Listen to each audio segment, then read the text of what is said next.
Hey guys, welcome back to Manisha commerce classes. आज हम management accounting के एमसीक्यूज़ करेंगे, जिसमें हम 100 एमसीक्यूज़ को कवर करेंगे।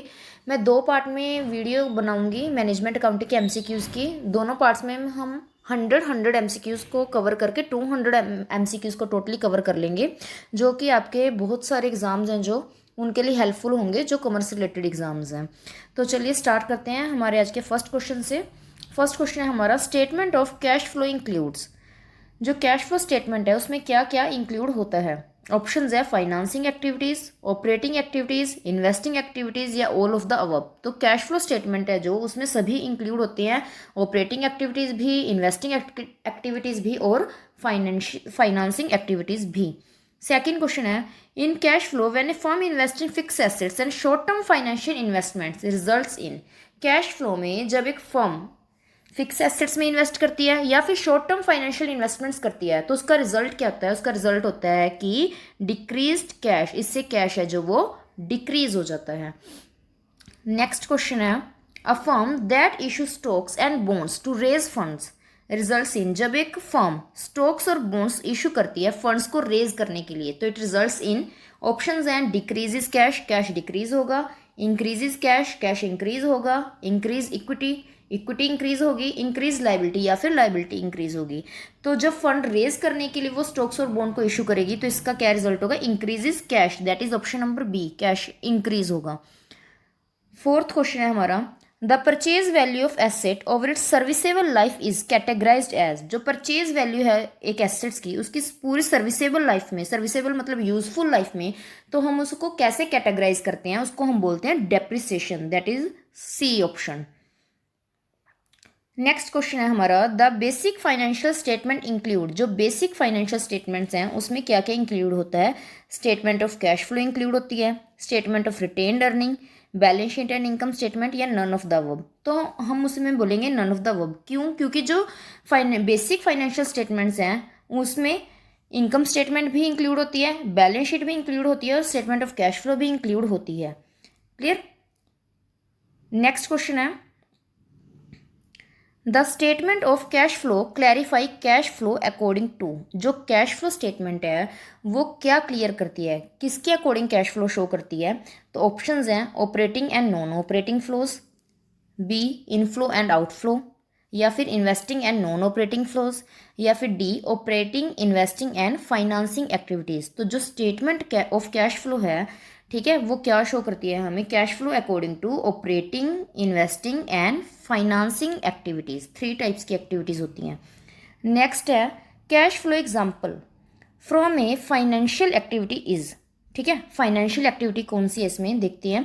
ऑप्शंस है पेमेंट ऑफ डिविडेंड, सेकंड है receipt of dividend on investment, या फिर कैश रिसीव्ड फ्रॉम कस्टमर्स, या फिर परचेज ऑफ फिक्स एसेट्स। तो फाइनेंसिंग एक्टिविटी है जो इसमें वो होगी payment of dividend, payment of dividend. क्यों? क्योंकि देखो जो receipt of dividend on investment है, ठीक है, तो ये आ जाएगा हमारा इन्वेस्टिंग एक्टिविटी में, इन्वेस्टिंग में। ठीक है, जो हमारा कैश रिसीव्ड फ्रॉम कस्टमर्स है, कस्टमर से कैश रिसीव कर रहे हैं जो हम, ठीक है, वो आ जाएगा हमारा ऑपरेटिंग एक्टिविटीज़ में। और जो परचेज ऑफ फिक्स एसेट्स है ये आ जाएगा हमारा इन्वेस्टिंग एक्टिविटीज़ में। नेक्स्ट है 8th question, cash flow example from an investing activity is. ठीक है, इन्वेस्टिंग एक्टिविटी की एग्जाम्पल देनी है कैश फ्लो की। तो ऑप्शंस हैं इशू ऑफ डिबेंचर। ठीक है, इशू ऑफ डिबेंचर्स है जो वो इन्वेस्टिंग एक्टिविटी में नहीं आता, ये आता है फाइनेंसिंग एक्टिविटीज़ में, क्योंकि डिबेंचर इशू करके हम फाइनेंस को रेज कर रहे हैं, तो ये है inflow in financing activity. Next है repayment of long term loan. तो repayment of long term loan है जो वो भी नहीं आएगा। क्यों? क्योंकि जब हम लॉन्ग टर्म लोन को रीपे कर रहे हैं, मतलब वापस कर रहे हैं, तो ये आ जाएगा outflow in financing activity. Next है purchase of raw material for cash. ठीक है, रॉ मटेरियल है जो वो हम परचेज कर रहे हैं कैश में, ठीक है, तो ये भी नहीं आएगा। ये क्यों नहीं आएगा? क्योंकि ये हमारा ऑपरेटिंग एक्टिविटीज़ में आ जाएगा। नेक्स्ट है sale of investment by non financial enterprise. Non financial enterprise है जो वो इन्वेस्टमेंट को सेल कर रहे हैं, तो इसका आंसर आएगा डी। क्योंकि जब हम इन्वेस्टमेंट, अगर हम नॉन फाइनेंशियल एंटरप्राइज हैं तो हम इन्वेस्टमेंट को चाहे परचेज करें चाहे हम इन्वेस्टमेंट में सेल करें, ठीक है, इन्वेस्टमेंट को चाहे परचेज करें चाहे सेल करें, तो वो इन्वेस्टिंग एक्टिविटीज़ में आ जाता है। नेक्स्ट है question number 9, cash flow example from an operating activity is. ठीक है, ऑपरेटिंग एक्टिविटी की एग्जाम्पल देनी है अब। परचेज ऑफ ओन डिबेंचर, अगर हम अपने खुद के डिबेंचर खरीदते हैं, नो। ठीक है, तो ये किस में आ जाएगा, फाइनेंसिंग एक्टिविटीज़ में। Next is sale of fix assets, fix assets को सेल कर रहे हैं, ये भी नहीं आएगा, ये किस में आएगा, इन्वेस्टिंग एक्टिविटीज़ में। नेक्स्ट है interest paid on term deposits by a bank. देखिए, अगर interest paid on term deposits by a bank दिया हुआ है, बैंक मतलब बैंक कौन है, बैंक है एक फाइनेंशियल इंस्टीट्यूशन, राइट। तो अगर कोई फाइनेंशियल इंस्टीट्यूशन, कोई बैंक, ठीक है, फाइनेंस में डीलिंग कर रहा है, तो उसके लिए वो है ऑपरेटिंग एक्टिविटी। हमारे लिए ऑपरेटिंग एक्टिविटी नहीं होगी, वो हमारे लिए होगी फाइनेंसिंग एक्टिविटी। बट अगर बैंक कर रहा है कोई ऐसे ट्रांजैक्शन, इंटरेस्ट पे कर रहा है, तो उसके लिए कौन सी एक्टिविटी है, उसके लिए है वो ऑपरेटिंग एक्टिविटी। नेक्स्ट है question number 10, which item come under financial activity in cash flow. ठीक है, इनमें से कौन सी आइटम है जो वो फाइनेंशियल एक्टिविटी के अंडर आती है कैश फ्लो में। तो ऑप्शंस हैं, redemption of preference shares, yes, ये है outflow in financing activities. Next है issue of preference shares, obvious है, प्रेफरेंस शेयर्स को इशू करेंगे तो हमारे पास कैश आएगा, राइट। तो ये है inflow in financing activities. Third है इंटरेस्ट पेड, इंटरेस्ट पे कर रहे हैं, तो ये भी आउटफ्लो इन फाइनेंसिंग एक्टिविटीज़ है, तो इसका सही आंसर होगा all of the above. Next question है question number 11, as per accounting standard 3 cash flow statement is mandatory for. Cash flow statement है जो वो कौन कौन सी फर्म्स के लिए मैंडेटरी है। तो ऑप्शंस है हमारे, फर्स्ट ऑल एंटरप्राइजेज, सभी एंटरप्राइजेज के लिए, या फिर B company listed on stock exchange, companies जो स्टॉक एक्सचेंजेस में लिस्टेड हैं, या फिर companies with a turnover of more than ₹50 crore. तो इसका सही आंसर होगा companies listed on stock exchanges. एक तो जो कंपनीज लिस्टेड हैं स्टॉक एक्सचेंज में और जिनकी जो टर्नओवर है वो 50 करोड़ से ऊपर है, ठीक है, बी एंड सी। तो इसका सही आंसर होगा option number C, that is both C and B. Next है listed enterprises need to prepare cash flow statement only under indirect method. ठीक है, जो लिस्टेड एंटरप्राइजेज हैं वो cash flow statement in only indirect method के under prepare करते हैं। ये ट्रू है या फॉल्स है, तो ये है ट्रू। नेक्स्ट है in the case of financial enterprise the cash flow resulting from interest and dividend received and interest paid should be classified as cash flow from. ठीक है, वो क्या कह रहा है कि फाइनेंशियल एंटरप्राइज में अगर कोई इंटरेस्ट एंड डिविडेंड रिसीव हो रहा है, इंटरेस्ट एंड डिविडेंड पे हो रहा है, तो उसको हम कहाँ पे काउंट करेंगे, ऑपरेटिंग में काउंट करेंगे, फाइनेंसिंग में, इन्वेस्टिंग में। ये मैंने आपको पहले भी बताया जब हमने बैंक की एग्जांपल ली थी। तो इसको हम कहाँ काउंट करेंगे, ऑपरेटिंग एक्टिविटीज़ में। अगर ये कोई फाइनेंशियल एंटरप्राइज ना होता, ठीक है, फाइनेंशियल एंटरप्राइज ना होता, कोई और फर्म होती, तो हम क्या करते, जो इंटरेस्ट एंड डिविडेंड जो हम पे कर रहे हैं, ठीक है, पे करते हैं, तो हम लेते उसको फाइनेंसिंग एक्टिविटी में, और जब हम इंटरेस्ट या डिविडेंड रिसीव करते तो हम उसे लेते इन्वेस्टिंग एक्टिविटी में। बट यहाँ पे क्या है, फाइनेंशियल एंटरप्राइज के केस में जब हम इंटरेस्ट एंड डिविडेंड पे कर रहे हैं और रिसीव कर रहे हैं, तो इसे हम कहाँ पे काउंट करेंगे, ऑपरेटिंग एक्टिविटीज़ में। क्लियर। नेक्स्ट क्वेश्चन है question number 14, in case of other enterprise cash flow arising from interest paid. ठीक है, देखो यहाँ पे क्या है दिया, अदर एंटरप्राइज। ठीक है, other enterprise cash flow arising from interest paid, ठीक है, and should be classified as cash flow from, while dividend and interest received should be stated as cash flow from. देखो, जब हम इंटरेस्ट एंड डिविडेंड पे कर रहे हैं, ठीक है, जब हम पे कर रहे हैं तो हम उसे कहाँ पे रिकॉर्ड करेंगे, फाइनेंसिंग एक्टिविटी में, और जब हमें डिविडेंड एंड इंटरेस्ट मिल रहा है तो उसे हम कहाँ पे रिकॉर्ड करेंगे, इन्वेस्टिंग एक्टिविटीज़ में। क्लियर, तो इसका ऑप्शन होगा ऑप्शन नंबर बी। नेक्स्ट है issue of bonus share and conversion of debenture into equity. Clear, issue of bonus share and conversion of debenture into equity are shown as a footnote to the cash flow statement. तो इसका सही answer आएगा ए, that is true. Clear, जब हम bonus share issue करते हैं या debentures को इक्विटी में कन्वर्ट करते हैं, ठीक है, तो उसको हम एज अ फुटनोट शो करते हैं, क्योंकि जो कैश है, कैश का ना तो उसमें कोई इनफ्लो हुआ है या ना कैश का आउटफ्लो हुआ है, बट बोनस शेयर तो इशू हुए हैं, या फिर डिबेंचर्स की जगह वो इक्विटी में कन्वर्ट हो गए हैं, ठीक है, तो इसको मैंडेटरी हो जाता है रिकॉर्ड करना, इसलिए हम उसे एज अ फुटनोट शो कर देते हैं कैश फ्लो स्टेटमेंट में। नेक्स्ट क्वेश्चन है when a fixed asset is bought as a hire purchase. ठीक है। Interest element is classified under dash and loan element is classified under dash. जब हम fix assets को हायर परचेज के अंदर खरीदते हैं, ठीक है, तो इंटरेस्ट एलिमेंट को हम कहाँ पे शो करेंगे? ऑब्वियस है फाइनेंसिंग एक्टिविटीज़ में, क्योंकि हम इंटरेस्ट पे कर रहे हैं। और जो लोन एलिमेंट है, लोन एलिमेंट को हम कहाँ शो करेंगे? इन्वेस्टिंग एक्टिविटीज़ में। क्यों? क्योंकि हमने फिक्स एसेट खरीदा है, ठीक है। नेक्स्ट है question number 17, which of the following statement are false. इसमें कौन से स्टेटमेंट है जो फॉल्स है? फॉल्स बतानी है, ठीक है। तो ऑप्शंस हैं हमारे, old furniture return of does not affect cash flow. अगर हम ओल्ड फर्नीचर को राइट ऑफ करते हैं तो इससे जो कैश फ्लो है वो अफेक्ट नहीं होता। सेकंड है, cash flow statement is a substitute for cash account. क्या cash flow statement cash account का सब्सटीट्यूट है? नहीं। नेक्स्ट है, appropriation of retained earning is not shown in cash flow statement. ये भी गलत है। हम ट्रांसफ़र करते हैं, जब भी हम कोई भी रिटेन्ड अर्निंग करते हैं तो वो हम कैश फ्लो स्टेटमेंट में शो करते हैं, ऑपरेटिंग एक्टिविटीज़ में शो करते हैं। Next is net cash flow during a period can never be negative. Net cash flow जो एक पीरियड में कैन नेवर बी नेगेटिव, नहीं, ये नेगेटिव हो सकता है, ठीक है। तो इसका सही आंसर क्या होगा? B C D, that is option number B. Next is which of the following is not a cash inflow. इनमें से कौन सा कैश इनफ्लो नहीं है? First is decrease in debtors.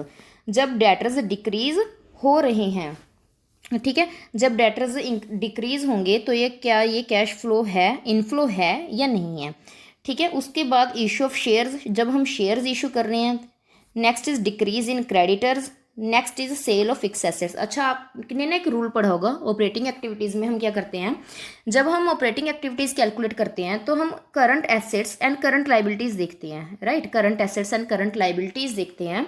तो उसमें क्या करते हैं हम कि अगर तो करंट एसेट बढ़ रहे हैं, ठीक है, अगर करंट एसेट्स बढ़ रहे हैं तो हम उन्हें क्या करेंगे? माइनस करेंगे, क्योंकि ये आउटफ्लो ऑफ कैश है, राइट। अगर करंट एसेट्स कम हो रहे हैं, अगर करंट एसेट्स कम हो रहे हैं, डिक्रीज हो रहे हैं, तो हम उन्हें ऐड करेंगे, बिकॉज ये इनफ्लो ऑफ कैश है। क्लियर? जो करंट लाइबिलिटीज़ का केस है वो जस्ट इसके रिवर्स होता है, क्योंकि जब करंट लाइबिलिटीज़ हमारी बढ़ेंगी, अगर करंट लाइबिलिटीज़ बढ़ रही हैं, इट मीन्स हमारा जो इनफ्लो ऑफ कैश है वो इंक्रीज हो रहा है। और जब करंट लाइबिलिटीज़ डिक्रीज हो रही हैं, इट मीन्स हमारा इनफ्लो ऑफ कैश कम हो रहा है। क्लियर? तो हम क्या करेंगे, उसने क्या पूछा है, which of the following is not a cash inflow. Cash inflow नहीं है, तो डिक्रीज इन डेटर्स, यहाँ पे जो डेटर्स हैं वो कम हो रहे हैं। डेटर्स क्या है? करंट एसेट है, ठीक है। करंट एसेट्स मैंने अभी क्या बताया, जब डिक्रीज होते हैं तो कैश इनफ्लो होता है। Next is issue of shares. Shares को जब इशू करेंगे तो ऑब्वियस है कैश इनफ्लो होगा। Decrease in creditors. क्रेडिटर्स क्या होते हैं? Liability, right. क्रेडिटर्स क्या होते हैं? लाइबिलिटी। और जब लाइबिलिटीज डिक्रीज होंगी, सॉरी, करंट लाइबिलिटी जब डिक्रीज होगी तो हमारा कैश इनफ्लो नहीं होगा, कैश आउटफ्लो होगा। एंड उसके बाद क्या है? Sale of fix assets. Sale of fix assets में क्या है? इन्वेस्टिंग एक्टिविटीज़ में आ जाता है, इनफ्लो इन इन्वेस्टिंग एक्टिविटी। तो इसका सही आंसर क्या होगा? C, that is decrease in creditors. Next है, which of the following is not a cash outflow. इनमें से कौन सा कैश आउटफ्लो नहीं है? तो फर्स्ट ऑप्शन है increase in prepaid expenses. Prepaid expenses में इंक्रीज होना। अब देखिए, प्रीपेड एक्सपेंसेस कहाँ आ जाते हैं? हमारे करंट एसेट्स में, राइट। करंट एसेट्स में आ जाते हैं। अगर करंट एसेट्स इंक्रीज हो रहे हैं, ठीक है, करंट एसेट्स इंक्रीज हो रहे हैं तो कैश आउटफ्लो हो गया। Next is increase in debtors. Increase in debtors मतलब करंट एसेट्स इंक्रीज हो रहे हैं again. Next increase in stock. Stock भी करंट एसेट्स है, ये भी इंक्रीज हो रहा है तो ये भी आउटफ्लो है, राइट। नेक्स्ट है इंक्रीज इन क्रेडिटर्स। क्रेडिटर्स क्या है? Current liabilities. मैंने भी आपको क्या बताया था कि क्रेडिटर्स जब इंक्रीज होते हैं तो कैश इनफ्लो होता है, क्रेडिटर्स डिक्रीज होने पर कैश आउटफ्लो होता है, राइट। तो इसका सही आंसर क्या होगा? Option number D, that is increase in creditors. Next question है question number 20, which of the following is a conventional method for ascertaining cost. ठीक है, कॉस्ट को असरटेन करने के लिए कन्वेंशनल मेथड कौन सा है? तो ऑप्शंस हैं, first is absorption costing and second is full costing. तो इसका सही आंसर होगा बोथ ए एंड बी, क्योंकि absorption costing and full costing is a same thing. ठीक है, फुल कॉस्टिंग को ही हम एब्जॉर्प्शन कॉस्टिंग कहते हैं। इसका फॉर्मूला क्या है? Fixed cost plus variable cost. देखिए जब मार्जिनल कॉस्टिंग के थ्रू हम कॉस्टिंग सिस्टम यूज़ करते हैं तो हम उसमें सिर्फ वेरिएबल कॉस्ट लेते हैं, बट जब हम फुल कॉस्टिंग करते हैं तो फुल कॉस्टिंग में हम फिक्स्ड कॉस्ट को भी ऐड करते हैं, राइट। तो इसे हम फुल कॉस्टिंग या फिर एब्जॉर्प्शन कॉस्टिंग दोनों ही कह देते हैं। नेक्स्ट क्वेश्चन है, under absorption costing profit is attend. Under absorption costing में हम प्रॉफिट को कैसे कैलकुलेट करते हैं, तो है यहाँ पे क्या दिया हुआ है, on the basis of difference between sales and total cost. Sales में से टोटल कॉस्ट को माइनस करके, यस बिल्कुल, क्योंकि जो मैंने इसमें आपको क्या बताया था ऑब्जॉर्प्शन कॉस्टिंग में कि जो हम कॉस्ट है, कॉस्ट को कैसे निकालते हैं, टीसी मतलब टोटल कॉस्ट को कैसे निकालेंगे, fixed cost plus variable cost, right. Full costing में हम पूरी कॉस्ट लेंगे, फिक्स्ड कॉस्ट को भी लेंगे और वेरिएबल कॉस्ट को भी लेंगे। तो प्रॉफिट को हम कैसे कैलकुलेट करेंगे, ऑब्वियस है सेल्स माइनस टोटल कॉस्ट, ठीक है ना। उसके बाद सेकंड ऑप्शन क्या दिया है, by computing as per desired rate of profit on sales और कॉस्ट। ऑब्वियस है ये तो हमारा फॉर्मूला है ही है कि जो भी हमें सेल्स दी हुई है या कॉस्ट दी हुई है, अगर हमें अपना डिजायर्ड प्रॉफिट लेना है अपनी इच्छा से कुछ भी परसेंटेज उस पर निकाल सकते हैं, ठीक है। तो इसका सही आंसर होगा option number C, that is both A and B. Question number 22, while ascertaining gross profit under absorption costing, ठीक है। जब एब्जॉर्प्शन कॉस्टिंग के अंदर हम ग्रोस प्रॉफिट निकालते हैं, only that portion of manufacturing overheads is deducted from sale revenue which is associated with the goods sold. तो हम सिर्फ वही प्रपोर्शन है, जो वही पोर्शन मैन्युफैक्चरिंग ओवरहेड्स का माइनस करते हैं, डिडक्ट करते हैं सेल रेवेन्यू में से, जो कॉस्ट ऑफ गुड्स सोल्ड के साथ एसोसिएटेड होता है, ठीक है। तो ये स्टेटमेंट है जो वो ट्रू है या फॉल्स है, तो ये स्टेटमेंट है जो वो एकदम सही है, ट्रू है। Question number 23, under absorption costing among fixed expenses. Absorption costing में अमंग फिक्स एक्सपेंसेस में क्या क्या आता है, first fixed manufacturing expenses are included in unit cost. Next दिया हुआ है उसने, fix non manufacturing expenses are included in unit cost, या फिर बोथ एंड बी, या फिर नन ऑफ द अबव। तो एब्जॉर्प्शन कॉस्टिंग में फिक्स्ड एक्सपेंसेस में हम क्या लेंगे, ऑब्वियस है fixed manufacturing expenses are included in unit cost. जब हम यूनिट कॉस्ट को कैलकुलेट करेंगे तो फिक्स्ड मैन्युफैक्चरिंग एक्सपेंसेस को कैलकुलेट करेंगे, ना कि नॉन मैन्युफैक्चरिंग एक्सपेंसेस को। नेक्स्ट है question number 24, absorption costing is used for. Absorption costing को हम क्यों यूज करते हैं, first is price determination on basis of full cost, second है solution of separation of cost, या फिर calculation of gross and net profit, या फिर ऑल ऑफ द अबव। तो हम एब्जॉर्प्शन कॉस्टिंग को क्यों यूज करते हैं, ताकि हम फुल कॉस्ट के बेसिस पे प्राइस है जो उसको डिटरमाइन कर सके, क्लियर। नेक्स्ट है question number 25, absorption cost helps in options and difference between product cost and period cost। Product cost and period cost का डिफरेंस करती है। सेकंड है charge of fixed factory overheads on inventory, या C both A and B, या D none of the above. बिल्कुल ठीक है, ए भी बिल्कुल ठीक है और बी भी, तो इसका सही आंसर आएगा बोथ ए एंड बी। इसमें हम क्या करते हैं, product cost and period cost को डिफ्रेंशिएट कर सकते हैं, क्योंकि जो product cost and period cost को डिफ्रेंशिएट कर सकते हैं। सेकंड है कि जो फिक्स्ड ओवरहेड्स हैं ना इन्वेंट्री के ऊपर आ रहे हैं, ठीक है, उसको भी हम चार्ज कर सकते हैं, क्योंकि अगर हम मार्जिनल कॉस्टिंग यूज़ करते हैं तो हम सिर्फ वेरिएबल कॉस्ट लेते हैं, फिक्स्ड ओवरहेड्स हम लेते ही ना। तो इसलिए दोनों ऑप्शंस आ जाएंगे सही, both A and B. Next है which of the following statement are true. कौन सी स्टेटमेंट इनमें से ठीक है। फर्स्ट है absorption costing help in preparation of fixed budget. Absorption costing है जो फिक्स्ड बजट को बनाने में हेल्प करती है। उसके बाद है absorption costing is dependent on the level of output. Absorption costing है जो वो लेवल ऑफ आउटपुट के ऊपर डिपेंड करती है। नेक्स्ट है absorption costing is very helpful in taking managerial decisions. Next है absorption costing helps to confirm with accrual and matching concept. तो इसमें जो फर्स्ट है absorption costing help in preparation of fixed budget, इसका कुछ लेना देना नहीं है इससे। नेक्स्ट है वो कह रहा है कि dependent on the level of output, तो ये बिल्कुल ठीक है, ये इसके ऊपर डिपेंड करती है। जो उसने थर्ड बोला है कि it's very helpful in taking managerial decision, तो ये गलत है, क्योंकि मैनेजरियल डिसीजन को लेने में जो हेल्पफुल होती है वो होती है मार्जिनल कॉस्टिंग, ना कि एब्जॉर्प्शन कॉस्टिंग, ठीक है। उसके बाद लास्ट कौन सा दिया उसने कि एक्रूअल एंड मैचिंग कंसेप्ट को कंफर्म करती है, तो ये बिल्कुल ठीक है। तो इसका सही आंसर होगा B and D, B and D, that is option number D. Next है question number 27, fixed expenses decrease per unit with the increase in production and increase per unit with the decrease in production. देखिए जो उसने क्या कहा है कि जो fixed expenses हैं जब प्रोडक्शन इंक्रीज होती है तो वो डिक्रीज होते हैं, मतलब पर यूनिट के साथ डिक्रीज होते हैं, क्लियर। और जब प्रोडक्शन डिक्रीज होती है तो वो पर यूनिट इंक्रीज होते हैं। तो ये बिल्कुल ठीक है क्योंकि फिक्स्ड एक्सपेंसेस फिक्स ही रहने हैं, ठीक है, फिक्स एक्सपेंसेस फिक्स ही रहने हैं। अगर आप प्रोडक्शन बढ़ाओगे तो फिक्स एक्सपेंसेस पर यूनिट कम होने शुरू हो जाएंगे, और अगर आप प्रोडक्शन घटाओगे तो fix expenses per unit increase होने शुरू हो जाएंगे, क्योंकि फिक्स्ड एक्सपेंसेस फिक्स ही रहेंगे। नेक्स्ट है marginal cost is taken as equal to, marginal cost किसके बराबर होती है, ठीक है। तो इसका ऑप्शंस क्या है, prime cost plus all variable overheads, prime cost minus all variable overheads, या वेरिएबल ओवरहेड्स, या नन ऑफ द अबव। तो मैंने आपको पहले ही कहा था कि ये वेरिएबल कॉस्ट होती है, राइट।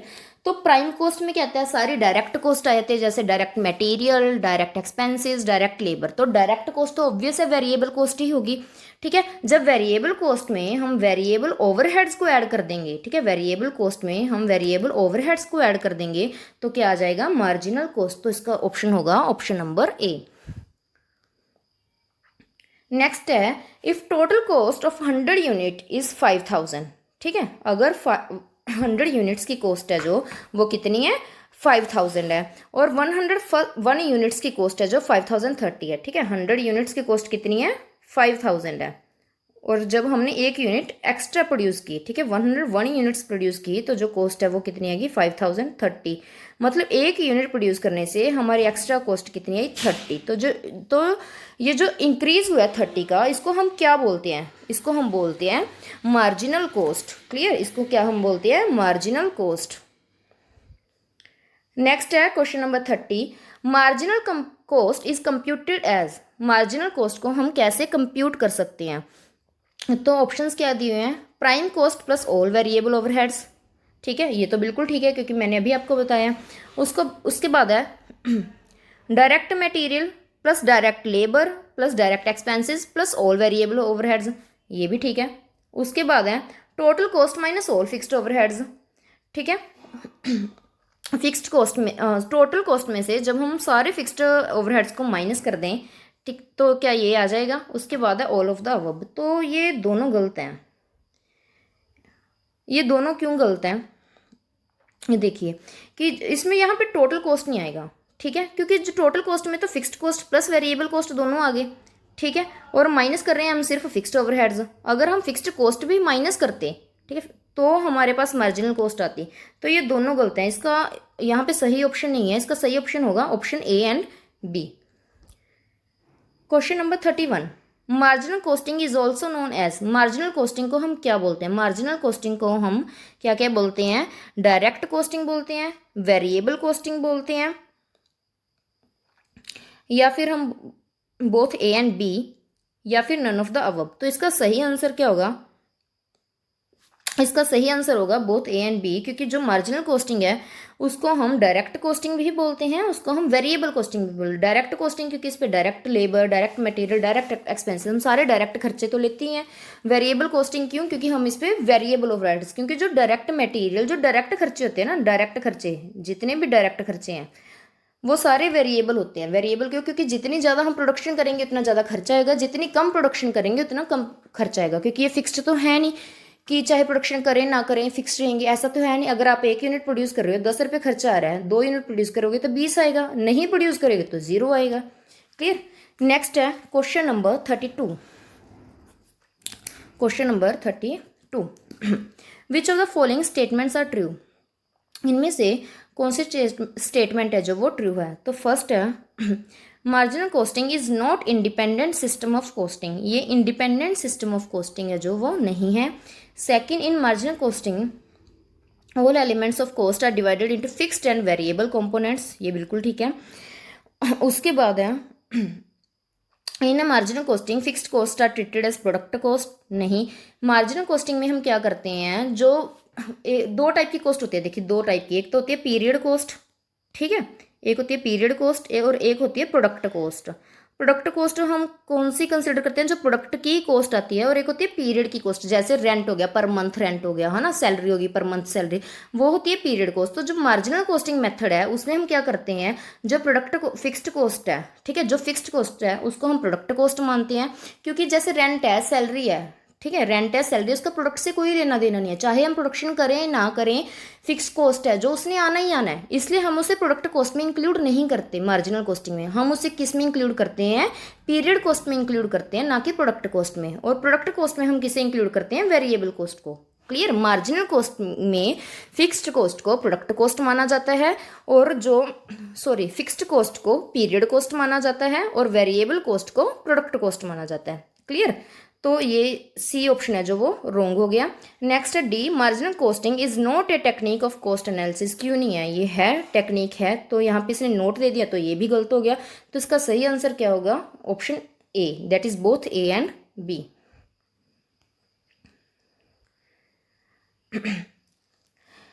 नेक्स्ट क्वेश्चन है, while computation of profit in marginal costing. जब हम मार्जिनल कॉस्टिंग में प्रॉफिट को कंप्यूट करते हैं तो क्या लेते हैं, total marginal cost is deducted from sales revenue. Sales revenue में से टोटल मार्जिनल कॉस्ट को माइनस करते हैं। Total marginal cost is added to total sale revenue, add थोड़ी करेंगे, है ना। Next is fixed cost is added to contribution. Contribution में फिक्स कॉस्ट को ऐड करेंगे, तो ये भी नहीं होगा, नन ऑफ द अबव। इसका सही आंसर क्या होगा, 33 का ए, कि सेल रेवेन्यू में से टोटल मार्जिनल कॉस्ट को माइनस करेंगे तो हमारे पास प्रॉफिट आ जाएगा। क्लियर। अच्छा, कंट्रीब्यूशन, यहाँ पे कंट्रीब्यूशन आया है ना, कंट्रीब्यूशन, तो कंट्रीब्यूशन का फॉर्मूला बता सकते हो आप, कंट्रीब्यूशन का फॉर्मूला क्या होता है, कंट्रीब्यूशन का फॉर्मूला क्या होता है, sales minus variable cost. Okay, जब हम सेल्स में से वेरिएबल कॉस्ट को माइनस करते हैं तो हमारे पास क्या आता है, कंट्रीब्यूशन। ठीक है, या फिर कंट्रीब्यूशन को हम कैसे लिख सकते हैं, इसको हम ऐसे भी लिख सकते हैं, फिक्स्ड कॉस्ट प्लस प्रॉफिट। ठीक है, fixed cost plus profit, loss भी हो सकता है, तो यहाँ पे हम प्लस माइनस लगा देते हैं। क्लियर। नेक्स्ट क्वेश्चन है, कहाँ पे आ गए हम, question number 34। Which of the following are the assumptions of marginal costing. Marginal costing की एजम्पशंस कौन सी है। First is all the elements of cost can be divided into fixed and variable components. बिल्कुल ठीक है, हम एज्यूम करते हैं मार्जिनल कॉस्टिंग में कि सारे एलिमेंट्स को हम फिक्स्ड एंड वेरिएबल कंपोनेंट्स में डिवाइड कर सकते हैं। सेकंड है total fixed cost remain constant at all level of output, कि जो टोटल फिक्स कॉस्ट है वो हमेशा, चाहे कितना भी लेवल आउटपुट का, चाहे हम 10 यूनिट्स प्रोड्यूस कर रहे हैं, चाहे 1000 यूनिट्स प्रोड्यूस कर रहे हैं, वो सेम रहेगी, तो ये भी ठीक है। नेक्स्ट है total variable cost varies in proportion to the volume of output. जो टोटल वेरिएबल कॉस्ट है वो किस प्रपोर्शन में वेरी करती है, वॉल्यूम ऑफ आउटपुट। जैसे 10 यूनिट प्रोड्यूस कर रहे हैं, खर्चा हमारा 100 है, तो अगर 100 यूनिट्स प्रोड्यूस करेंगे तो खर्चा हमारा 1000 होगा, मतलब सेम प्रपोर्शन में वेरी करेगी। Next is per unit selling price remain unchanged at all levels of operating activity. तो ये भी बिल्कुल ठीक है, हम इसमें क्या एज्यूम करते हैं कि जो सेलिंग प्राइस पर यूनिट है वो हमेशा सेम रहेगा। तो ये सारे अजम्पशंस है जो वो बिल्कुल ठीक है। अगर आप मैनेजमेंट अकाउंटिंग की थ्योरी वीडियोस देखना चाहते हो, ठीक है, तो आप मेरे चैनल की मैनेजमेंट अकाउंटिंग की प्लेलिस्ट में जाके देख सकते हो। वैसे मैं डिस्क्रिप्शन में उसका लिंक डाल दूंगी, आपको अच्छे से कंसेप्ट्स है जो वो क्लियर हो जाएंगे।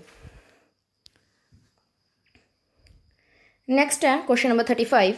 इफ टू, नेक्स्ट क्वेश्चन है क्वेश्चन नंबर 35। क्वेश्चन नंबर 35 में क्या दिया हुआ है कि दो पीरियड्स में टोटल कॉस्ट दी हुई है। ठीक है, एक कॉस्ट है टोटल कॉस्ट 50,000, ठीक है, एक टोटल कॉस्ट है 50,000 और एक टोटल कॉस्ट है हमारी 40,000 against the production of 20,000 and against the production of 15,000। मतलब अगर हम प्रोडक्शन 20,000 कर रहे हैं तो हमारी टोटल कॉस्ट का मतलब क्या है, fixed cost plus variable cost, right. Total cost का मतलब क्या है, fixed cost plus variable cost 50,000 आ रही है, और अगर हम 15,000 यूनिट्स प्रोड्यूस कर रहे हैं तो हमारी टोटल कॉस्ट आ रही है 40,000, राइट। तो हम क्या करेंगे, पहले तो ये देखेंगे कि टोटल कॉस्ट में कितना डिफरेंस आ रहा है। टोटल कॉस्ट में जो डिफरेंस आ रहा है वो कितना है, राइट। कितना डिफरेंस आ रहा है, 50,000 माइनस 40,000 दैट इज 10,000 का डिफरेंस आ रहा है, और कितने यूनिट्स पर डिफरेंस आ रहा है, 5,000 यूनिट्स पे, right. 20,000 minus 15,000 that is 5,000 units पे। तो इसको हम अगर डिवाइड कर लें तो हमारा कितना आ जाएगा, 2, राइट। तो मतलब मार्जिनल कॉस्ट पर यूनिट हमारी कितनी आ गई, 2 आ गई। अगर मार्जिनल कॉस्ट पर यूनिट 2 है तो फिक्स्ड कॉस्ट को हम कैसे देखेंगे। देखिए हमारी जो टोटल कॉस्ट है, अगर हम पीरियड 1 की बात करें, मार्जिनल टोटल कॉस्ट है हमारी 50,000, राइट। वेरिएबल कॉस्ट कितनी है पर यूनिट 2 है, कितने यूनिट्स है 20,000, कितनी हो गई 40,000 होगी। तो फिक्स्ड कॉस्ट कितनी आ जाएगी इस केस में 10,000, राइट। सेम इसी तरीके से हम पीरियड 2 में निकाल सकते हैं, जैसे टोटल कॉस्ट कितनी है 40,000 है, राइट।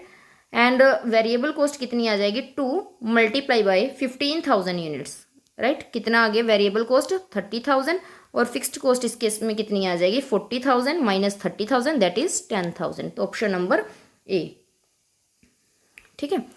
नेक्स्ट है under high and low point method the output at 2 different levels is compared with amount of dash incurred at these 2 points, ठीक है। तो इसमें हम high and low point method में जो आउटपुट है 2 डिफरेंट लेवल का उसको किसके साथ कंपेयर करते हैं, इसमें हम कंपेयर करते हैं टोटल कॉस्ट से। नेक्स्ट है question number 37, given maximum value production and minimum value production, maximum value production है 10,000 एंड मिनिमम वैल्यू प्रोडक्शन है 5,000 यूनिट्स, मैक्सिमम टोटल कॉस्ट है 25,000 एंड मिनिमम टोटल कॉस्ट है 15,000, determine total fixed cost and per unit marginal cost. तो ये बिल्कुल same question है जैसे मैंने आपको पहले करवाया है, इसका आप खुद आंसर दोगे, मुझे कमेंट बॉक्स में आप आंसर करके बताना, ठीक है, कि इसका आंसर क्या है। नेक्स्ट है question number 38, under method of least square method में a linear equation is developed in form of, linear equation को हम किस फॉर्म में डेवलप करते हैं, where in Y is total cost, जहाँ पे वाई है जो वो टोटल कॉस्ट है, ए फिक्स्ड कॉस्ट है, बी मार्जिनल कॉस्ट है एंड एक्स इज आउटपुट, ठीक है। तो इसको हम कैसे फॉर्म करेंगे, देखो टोटल कॉस्ट क्या होती है, टोटल कॉस्ट हमारी होती है टोटल कॉस्ट हमारी होती है fixed cost plus variable cost, ठीक है। यहाँ पे मैं टोटल कॉस्ट लिखती हूँ, टोटल कॉस्ट। तो इसने कहा कि जो टोटल कॉस्ट है वो तो है वाई, ठीक है। फिक्स्ड कॉस्ट क्या दी है ए, तो ए तो हम ऐड कर लेंगे। वेरिएबल कॉस्ट क्या दी हुई है हमारी, वेरिएबल कॉस्ट मतलब मार्जिनल कॉस्ट, राइट। और मार्जिनल कॉस्ट को जब हम आउटपुट से मल्टीप्लाई करेंगे, मार्जिनल कॉस्ट को जब हम आउटपुट से मल्टीप्लाई करेंगे तो हमारी टोटल कॉस्ट आ जाएगी। तो ये आ गई equation, y is equal to A plus B X, मतलब option number A. Next question है question number 39, in analytical method of calculating marginal cost it is determined on the basis of past records, क्या हम इसको past record पे देखते हैं, तो answer है that is true। Next question number 40, theory of contribution is excess of sale over variable cost, क्या contribution sales की एक्सेस होती है वेरिएबल कॉस्ट पे, यस बिल्कुल ठीक है। मैंने अभी आपको फॉर्मूला बताया था कंट्रीब्यूशन का कि contribution is equal to sale minus variable cost. Question number 41, which of the following statement related to contribution analysis are true, ठीक है। कौन से स्टेटमेंट कंट्रीब्यूशन के एनालिसिस में ट्रू है, तो फर्स्ट है if contribution is 0 there is loss equal to fixed cost, अगर कंट्रीब्यूशन 0 है तो there is a loss equal to fixed cost. ये बिल्कुल ठीक है क्योंकि मैंने आपको क्या बताया था, देखिए जब हम टोटल कॉस्ट जब हमने क्या लिख रही हूँ, कंट्रीब्यूशन का फॉर्मूला क्या था, सेल्स माइनस वेरिएबल कॉस्ट, ठीक है। सेल्स में से वेरिएबल कॉस्ट माइनस कर दी, कंट्रीब्यूशन आ गया, मतलब कंट्रीब्यूशन किसके बराबर हो गया, अभी तो हमारी फिक्स्ड कॉस्ट भी रहती है, राइट, फिक्स्ड कॉस्ट भी रहती है और प्रॉफिट या लॉस भी रहता है, राइट। अगर कंट्रीब्यूशन 0 है, ठीक है, कंट्रीब्यूशन 0 है तो प्रॉफिट और लॉस को तो छोड़ो ना, तो प्रॉफिट हो no loss, but fixed cost तो हमारी रहती है ना, अभी फिक्स्ड कॉस्ट तो हमारी रहती है, उसको तो कवर अप करना है। तो जो लॉस होगा वो किसके बराबर होगा, टोटल फिक्स्ड कॉस्ट के बराबर हमारा लॉस हो जाएगा, ठीक है। नेक्स्ट है there is loss more than fixed cost, नहीं फिक्स्ड कॉस्ट से ज़्यादा का लॉस नहीं हो सकता, फिक्स्ड कॉस्ट के बराबर लॉस होगा। नेक्स्ट है there will be loss less than fixed cost, नहीं फिक्स्ड कॉस्ट जितना तो लॉस होगा ही, ठीक है। तो ऑप्शन आएगा option number A. Next question है question number 43, when contribution is positive but equal to fixed cost, जब कंट्रीब्यूशन पॉजिटिव हो पर फिक्स्ड कॉस्ट के जितना हो, ठीक है, कंट्रीब्यूशन पॉजिटिव है बट फिक्स्ड कॉस्ट के जितना है, तो क्या होगा, there will be neither profit nor loss, ना तो प्रॉफिट होगा ना लॉस होगा, क्योंकि हमने क्या देखा है कि अगर कंट्रीब्यूशन में से फिक्स्ड कॉस्ट माइनस करके अगर कुछ पॉजिटिव आ रहा है तो ही प्रॉफिट होगा ना, अगर कंट्रीब्यूशन में से फिक्स्ड कॉस्ट माइनस करके कुछ नेगेटिव आ रहा है तो लॉस होगा, बट अगर कंट्रीब्यूशन और फिक्स्ड कॉस्ट बराबर है, ठीक है, तो ना तो प्रॉफिट होगा ना लॉस होगा। नेक्स्ट क्वेश्चन है opportunities to achieve further growth within current business are, ठीक है, opportunity to achieve further growth within current business are, तो हम उसे क्या बोलते हैं, इंटेंसिव अपॉर्चुनिटीज बोलते हैं, ठीक है, इंटीग्रेटिव अपॉर्चुनिटीज़ बोलते हैं, डाइवर्सिफिकेशन अपॉर्चुनिटीज़ बोलते हैं, नन ऑफ द अबव। तो हम अगर ग्रोथ करने के लिए, करंट बिजनेस में ग्रोथ करने के लिए जो अपॉर्चुनिटीज़ हैं उसको हम क्या बोलते हैं, इंटेंसिव अपॉर्चुनिटीज़। ठीक है, ऑप्शन नंबर ए। नेक्स्ट है absorption costing is also known as. Absorption costing को हम क्या बोलते हैं, historical costing, total costing, both A and B. तो मैंने आपको पहले ही बताया था फुल कॉस्टिंग, फुल कॉस्टिंग मतलब टोटल कॉस्टिंग तो बोलते ही बोलते हैं, हिस्टोरिकल कॉस्टिंग भी बोलते हैं, क्योंकि पहले के ज़माने में एब्जॉर्प्शन कॉस्टिंग को ही लिया जाता था। तो इसका सही आंसर होगा both A and B, that is option number C. Next question है question number 46। Given production is 1 lakh units, 1 lakh units की प्रोडक्शन दी हुई है, फिक्स्ड कॉस्ट दी हुई है 2 लाख। ठीक है, selling price is ₹10 per unit, selling price दिया हुआ है हमें ₹10 पर यूनिट, वेरिएबल कॉस्ट दी हुई है ₹6 पर यूनिट। तो हमें क्या निकालना है, मार्जिनल कॉस्टिंग की हेल्प से प्रॉफिट निकालना है। तो हम पहले क्या करेंगे, देखिए पहले हम क्या करेंगे, हमें पहले सेल्स निकालेंगे, राइट। पहले हम क्या करेंगे, सेल्स निकालेंगे। तो प्रोडक्शन कितनी है, 1 लाख यूनिट्स है, राइट। 1 लाख यूनिट्स को अगर हम 10 से मल्टीप्लाई कर देंगे यानी कि सेलिंग प्राइस से, तो हमारी सेल्स कितनी आ जाएंगी, 10 लाख की हमारी सेल आ गई, राइट। 10 लाख की हमारी सेल आ गई। वेरिएबल कॉस्ट कैसे निकालेंगे, 1 लाख यूनिट्स हैं, राइट। तो 6 हमारी वेरिएबल कॉस्ट है, तो कितनी आ गई, 6 लाख की हमारी वेरिएबल कॉस्ट आ गई। ठीक है, तो हम पहले निकालेंगे कॉन्ट्रीब्यूशन। कॉन्ट्रीब्यूशन निकालने के लिए हम क्या करेंगे, total sale 10 lakh minus variable cost कर देंगे यानी कि 6 लाख, 6 लाख। ठीक है, तो कंट्रीब्यूशन कितना आ गया हमारा, 4 लाख का। क्लियर है। अब मैंने आपको क्या बताया था कि जब हम कंट्रीब्यूशन में से फिक्स्ड कॉस्ट माइनस कर देंगे, राइट, कंट्रीब्यूशन में से फिक्स्ड कॉस्ट माइनस करेंगे तभी प्रॉफिट या लॉस आएगा। ठीक है, तभी प्रॉफिट या लॉस आएगा। तो कंट्रीब्यूशन हमारा कितना आया, 4 लाख का आया था ना। कंट्रीब्यूशन आया हमारा 4 लाख का, फिक्स्ड कॉस्ट है हमारी 2 लाख, 2 लाख, तो प्रॉफिट कितना आ गया, 2 लाख का। क्लियर है, तो इसका सही आंसर होगा option number A. Next is question number 47। Which of the following statements are true. कौन कौन से स्टेटमेंट है जो इसमें से ट्रू है। तो फर्स्ट है, in absorption costing cost is divided into 3 major parts. Cost को 2 मेजर पार्ट्स में डिवाइड करते हैं। While in marginal costing cost is divided into 2 main parts. तो इसमें 2 मेन पार्ट्स में डिवाइड करते हैं, बिल्कुल ठीक है। नेक्स्ट है, in absorption costing period is important in marginal costing product is important. Absorption costing में पीरियड इंपॉर्टेंट है और मार्जिनल कॉस्टिंग में प्रोडक्ट इंपॉर्टेंट है। तो ये भी बिल्कुल सही है, इसका आंसर होगा both A and B. Next है question number 48। In context of net operating profit, net operating profit के कंटेक्स्ट में which of the following statements are true. कौन से स्टेटमेंट है जो वो ट्रू है। If all cost are variable the amount of profit obtained in marginal cost and absorption cost will be same. ठीक है, अगर सारी कॉस्ट सेम है, सारी कॉस्ट वेरिएबल है, तो जो प्रॉफिट ऑब्टेन होगा मार्जिनल कॉस्ट से और अब्जॉर्प्शन कॉस्टिंग से वो सेम रहेगा। उसके बाद वो कह रहा है, if the volume of sale and output is equal in a period, अगर सेल और आउटपुट की वॉल्यूम है जो वो इक्वल है, profit will be same in absorption costing and marginal costing. ये भी ठीक है, तो इसका सही आंसर क्या होगा, both A and B. Next है question number 49। Under absorption costing managerial decisions are based on. Absorption costing में मैनेजेरियल डिसीजंस है जो वो किसके ऊपर बेस्ड होते हैं।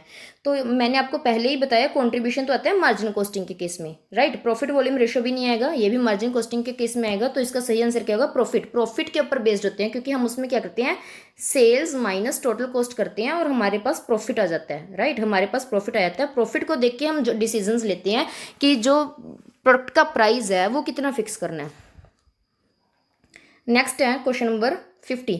If sale is less than production and there is no opening stock, अगर सेल प्रोडक्शन से कम है, ठीक है, और यहाँ पे कोई ओपनिंग स्टॉक भी नहीं है, it suggest there is closing stock. ठीक है, क्लोजिंग स्टॉक क्या है, in such a scenario profit under marginal costing will be less than the one shown by absorption costing.